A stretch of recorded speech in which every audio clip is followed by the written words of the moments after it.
हम मौजूद हैं लोक समाज पार्टी के राष्ट्रीय कार्यालय दिल्ली में, जहां राष्ट्रीय अध्यक्ष भी मौजूद हैं गौरी शंकर एडवोकेट साहब, जिनसे जानेंगे महिला बिल के आरक्षण बिल जो पास हुआ है उस पर चर्चा के लिए हमारे साथ हैं। वकील साहब, जिस तरह से आरक्षण बिल पास हुआ महिलाओं के लिए लोकसभा में, क्या आप मानते हैं इसको लेके? आप देखिए, महिला आरक्षण बिल जो है कांग्रेस भाजपा का पहले से गुप्त समझौता 1996 में हो गया था कि दलित, ओबीसी, आदिवासी के जो लोग हैं 1952 से लेकर के और इधर यूँ समझ लीजिए जेपी आंदोलन के पहले तक ये दलित, ओबीसी और आदिवासी के लोग उतना राजनीति में सक्रिय नहीं। लेकिन जेपी आंदोलन के बाद दलित, ओबीसी, आदिवासी के लोग राजनीति में सक्रिय हो गए और जिन जातियों का 1952 से वर्चस्व था उनको ये लोग टक्कर देने लगे। तो इनको लगने लगा कि अगर इनको हम लोग आने वाले समय में नहीं रोकते हैं तो उनका राजनीतिक करियर जो है संकट में पड़ जाएगा। इसलिए कांग्रेस और भाजपा दोनों ने और जो देश की नौकरशाही, जो सामंतवादी नौकरशाही थी और आज है, उनका समझौता हुआ कि किस तरह से इनको रोका जाए और वह समझौता महिला आरक्षण बिल के नाम पर हुआ। वो जानते हैं कि दलित, ओबीसी, आदिवासी और जो पासमानदा मुसलमान हैं, मुस्लिम हैं, उनकी औरतें अभी चूल्हा चक्की से बाहर नहीं निकल पाई हैं। इनको निकलने में कई सदियां लग जाएंगी। नहीं, आप कैसे कर सकते?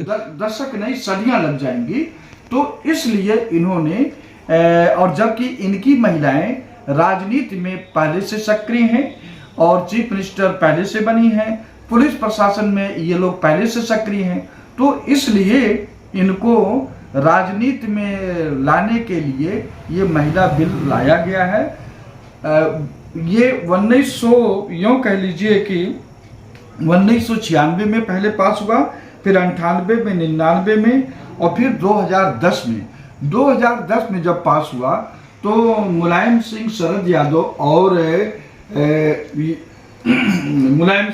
यादव और नीतीश कुमार, बल्कि रामविलास पासवान जैसे लोगों ने इसका विरोध किया कि नहीं जी, दलित, ओबीसी महिलाओं को भी कोटे के अंदर कोटा होना चाहिए। लेकिन इसीलिए जब विरोध किए तो रुक गया। अब जो है चूंकि भारतीय जनता पार्टी का स्पष्ट बहुमत है तो नौकरशाही और भाजपा, कांग्रेस और अरविंद केजरीवाल इन लोगों ने भी गुप्त समझौता किया कि ये इससे बढ़िया अवसर नहीं आएगा और ये लोग महिला आरक्षण बिल लाए हैं। इनका मकसद एक ही है कि किसी तरह से जो दलित, ओबीसी, आदिवासी हैं या मुस्लिम समाज, इनके पुरुष वर्ग को विधायिका से कम करो या हटा दो।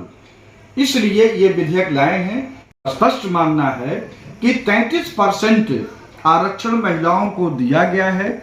इसका लोक समाज पार्टी इस नाते स्वागत करती है कि महिलाओं की भागीदारी होनी चाहिए। बल्कि लोक समाज पार्टी का मानना है कि जब आधी आबादी है तो इनको 50% दीजिए, लेकिन शर्त यह है कि उस 50% में जितनी दलित, ओबीसी, आदिवासी, पासमानदा मुसलमानों की, मुस्लिम महिलाओं की आबादी है, उनकी जनसंख्या के हिसाब से कोटे के अंदर आप कोटा निर्धारित कीजिए, तभी माना जाएगा कि आप महिलाओं के प्रति संवेदनशील हैं, उनकी भागीदारी देना चाहते हैं। नहीं तो यही देश में संदेश जाएगा कि सिर्फ कुछ खास वर्ग की जातियों के औरतों को स्थापित करने के लिए ये महिला आरक्षण बिल लाया है। लोक समाज पार्टी, भारतीय जनता पार्टी, उनके सहयोगी दल जो इस बिल को पास करवाए हैं,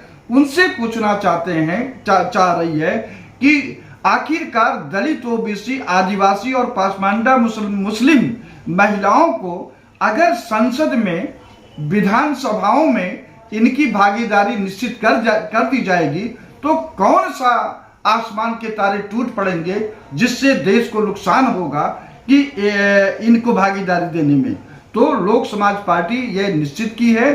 अभी हम मिर्जापुर 23 तारीख को जा रहे हैं पहले चरण में, वहाँ पर इस टॉपिक को जनता के बीच में उठाया जाएगा। उसके बाद हम छत्तीसगढ़ जाएंगे, फिर भोपाल जाएंगे जो यहाँ विधानसभा के चुनाव है, और इसी क्रम में हम जहाँ जहाँ लोक समाज पार्टी का संगठन है, पूर्वांचल यूपी में, बुंदेलखंड यूपी में, छत्तीसगढ़, मध्य प्रदेश, राजस्थान, बम्बई, हरियाणा, दिल्ली तो है ही है, इन सभी जगह हम लोग इस महिला आरक्षण विधेयक में कोटे के अंतर कोटा, दलित, ओबीसी, आदिवासी, पासमांडा मुस्लिम महिलाओं को आरक्षण देने के लिए अपना जन आंदोलन, जन जागरण यात्रा चलाएगी।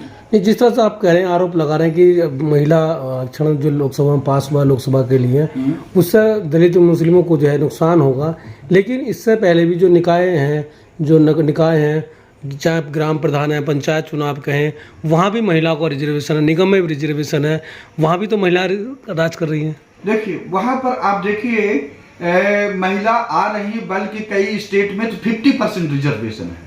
तो इससे काम नहीं चलेगा। अगर आप चाहते हो एक समावेशी विकास हो तो सबको लेकर चलो ना। अगर डॉक्टर अंबेडकर साहब संविधान में शेड्यूल कास्ट, शेड्यूल ट्राइब्स के लिए विधायिका में आरक्षण नहीं किए होते तो आज इस भारतीय जनता पार्टी के राज्य में एक भी दलित का विधायक, सांसद नहीं होता। ये आरक्षण की देन है कि आज संसद में और विधानसभाओं में दलित, आदिवासी पहुंच रहे हैं। तो इसी प्रकार जब अब तो मांग उठने वो ये लगी है कि आप दलित आदिवासी के साथ ओबीसी का भी लोकसभा, विधानसभाओं में सीट निर्धारित कीजिए, तब आपका समावेशी विकास होगा। ये तो जिस तरह से ब्रिटिश सर इस देश को शोषण करते थे, उसी प्रकार सिर्फ कुछ सामंतवादी जातियां जो हैं, उन सामंतवादी जातियों में बहुत सारे लोग हैं जो समाजवादी व्यवस्था और संविधान को मानते हैं, एक्सेप्ट करते हैं, लेकिन उनमें से चुनिंदा सामंतवादी जातियों में कुछ लोग हैं, नौकरशाही हैं, पार्टियां हैं, कांग्रेस, भाजपा और अरविंद केजरीवाल, ये सभी हैं। ये आप बीजेपी का नाम ले रहे हैं। ये चाहते हैं कि देश में समावेशी विकास ना हो। 82 महिलाएं उनकी सामंतवादियों, सोच वाली पार्टियों की आ जाएंगी और 100 सीट ये कहीं से भी जीत के आ जाएंगे। यानी भविष्य में आने वाले समय में सिर्फ सामंतवादियों की ये सरकार बनेगी और ये जितने भी दलित, ओबीसी और ये पासमांडा मुस्लिम हैं, ये सब बहुत बुरा दशा होगा। लोक समाज पार्टी ऐसी व्यवस्था का विरोध करती है और डॉक्टर भीमराव अंबेडकर के संविधान में सिर्फ समावेशी विकास का है। समावेशी का विकास सबको लेकर चलने की है। यहाँ तो कुछ वर्ग के, कुछ सामंतवादी लोगों को लेकर चलने की ये साजिश की गई है। अच्छा, एक और सवाल था, विपक्ष अब इकट्ठा हो पाएगा जो उसका विरोध कर रहे हैं? देखिए, विपक्ष इकट्ठा हो या ना हो, आपका फर्ज है कि अपने संसाधन में आप आवाज उठाइए, वो आवाज सुनी जाए, अनसुनी कर दी जाए, वो अलग बात है। आप कह रहे हैं कि लोक समाज पार्टी इसको मुद्दों को जरूर उठाएगी। मैं तो देखिए, अभी तो आज मैं लेख लिखा था तो कई जगह गए भी हैं, आप संजोग बस आए हैं, और भी लोग फोन किए हैं, वो इंतजार कर रहे हैं मेरे इंटरव्यू का।